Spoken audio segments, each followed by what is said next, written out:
Good morning, everyone. My name is Ria Paulus, and today we'll be discussing on the topic open spaces and low residential units of India. Here we have done two comparative studies of Haryana and Punjab, in which we have taken two sectors, that is urban sector and the rural sector of these regions. So the configuration, accessibility, and the quality of open spaces in residential environments have become a crucial factor that influences the thermal comfort, sustainability, and quality of life of these regions. The research undertakes a comparative analysis of open spaces typologies in low residential units across these regions. The neighboring states offered a compelling study due to their shared geography, yet the divergent patterns of development. To support this assessment, ENVIMAT simulations were employed to measure the microclimatic behavior and a thermal performance in selected sites. Results reveal that the rural settlements, often guided by the traditional spatial logic, outperform the urban counterparts in climate response. The study also emphasized the importance of integrating vernacular planning strategies into these regions. So, the aim of the study is to investigate and compare the spatial, climatic, and planning characteristics of open spaces in low residential units of these regions. It also focuses on how the variation in physical planning and the built form impact microclimatic regions and the residential comfort using both the field data and the environment simulation data. The objective of this study is to analyze a spatial characteristics like the plot sizes, FAR, ground coverage, setback, building heights, and many more to assess how the people of these spaces have open spaces elements like courtyard, setback, community green influence the thermal comfort and livability to simulate and evaluate microclimatic behavior like temperature, airflow, vegetation impact using the environment for both the settings. So we have done two site studies. One is of Haryana and another one is of Punjab. In Haryana, we have taken two regions. One is urban region and another one is rural region. Karnal lies under urban area and the Badshahpur lies under rural area. So the geographical location of this is that Haryana lies under the northern Indian borders and it shares its borders with Punjab, Himachal Pradesh, Uttar Pradesh, Rajasthan and Delhi. The topography, it is a mixed fertile plain. Aravalli mountain ranges lies in southeast area. Agriculture, major crop, wheat, sugar canes have been grown. Urbanization and development, rapid growth in cities like Gurgaon, Faridabad, industrial and commercial areas have expanded these areas. So the population share is the in urban area, the 35% of the population is engaged in industrial areas, IT sectors, and many more. In rural areas, 65% of the population is engaged in agriculture, allied rural livelihood, and they also have a low density, spacious layout, and more open land. Trend in the urban area is as the rapid urban expansion is increasing, NCR is driven and development, and the migration from the rural areas have been going through. So, according to HBC, there are many different plot sizes have been given from 100 square meter to 1000 square meter. The maximum ground coverage of these are from 66% to 60%. The basement permissible level is single level. The permissible FAR is from 165% to 100%. Maximum permissible height is 15 meter, that is of G plus stories, and minimum front yard is from 1.5 meters to 4.5 meters, and rear setbacks are from 1 meter to 4.5 meters. So availability of open spaces in urban areas are limited, whereas the rural areas have abundant open spaces. Type of open spaces in urban areas are like park plazas, green belts, institution buffers, and all. But in rural areas, they are agriculture belts, community grounds, and personal courtyards. Pressure on higher spaces in urban area are likely due to the construction, population, and infrastructure demand. Whereas the in rural area, they are lightly moderate. Expansion is horizontal, not vertical.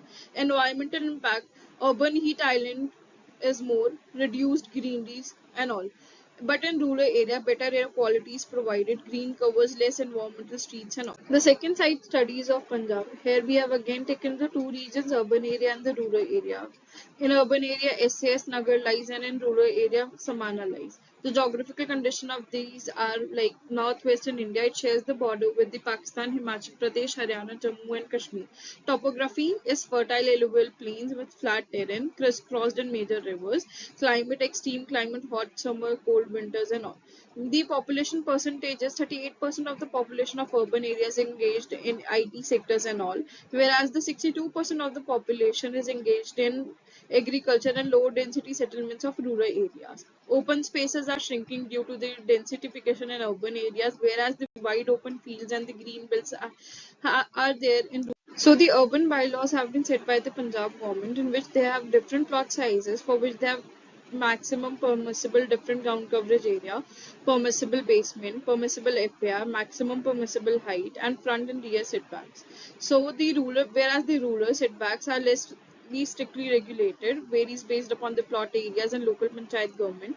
Ground coverage is typically lower, around 30 to 40%. Plot sizes are larger, like 500 to 2000 square meters and all. Floor area ratio low, generally due to around like 0.5 to 1 or lessly developed area.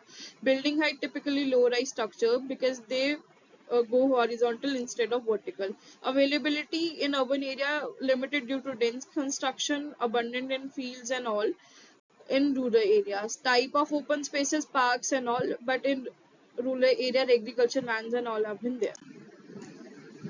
So we have done a comparative study characteristics of urban area and rural area, where the typical space layout of urban area is fragmented like plot edges, front yards and all, where in rural area it is centrally spacious, example like central courtyards or front courtyards have been given. Proportion of open area is limited due to the high ground coverage area in the cities, whereas in rural area it is generous because the built form occupies a smaller portion and all.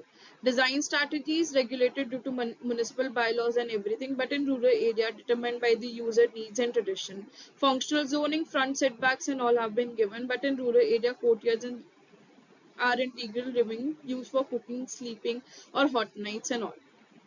Here we have done a research methodology which compares the open spaces of these two regions. The study area selection basically focuses on the rural and the urban areas of Haryana and Punjab.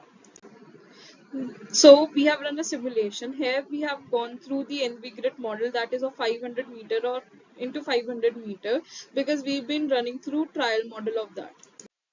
These are the results of the simulation of sector 33 Karnal, which lies under the urban area. Here it is the potential air temperature of sector 33 Karnal result, relative humidity of sector 33 Karnal.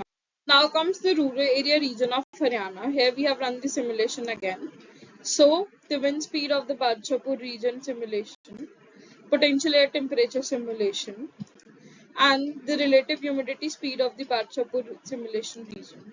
Punjab, SAS Nagar urban area, NVGrid model sizes of 500 meter into 500 meter because we were going through trial version. Wind speed direction, potential air temperature, relative humidity.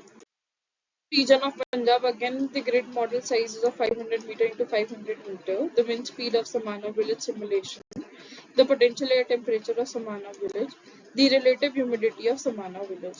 From all the data collected through the simulation, there have been impact on urban policies. That in urban policies we can see the reduction of per capita per space in urban areas, standardized setbacks, encroachment of the plot subdivisions, neglected climatic zoning, limited emphasis on community open spaces, and disparities of policies and enforcement. From the simulation, we got to know that the urban area of Punjab Mohali has the higher heat generation as compared to the urban area of Haryana, that is Karnal, and the rural area of Punjab than the rural area of Haryana.